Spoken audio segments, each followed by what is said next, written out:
Engadget. OneNote update for Windows 8 and RT relives our childhood with finger drawing. Although Microsoft's OneNote is virtually tailor-made for pen input, we doubt most Windows fans would splurge on the likes of a Surface Pro just for the sake of a quick doodle or two.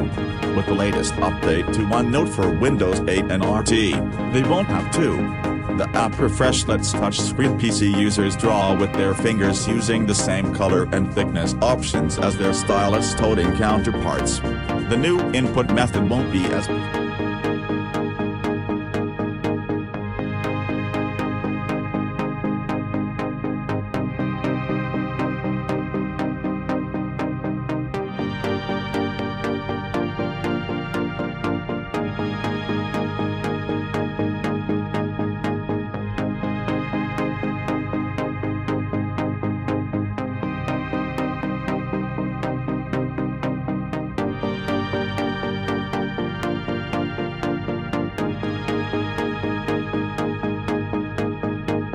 Press Europe.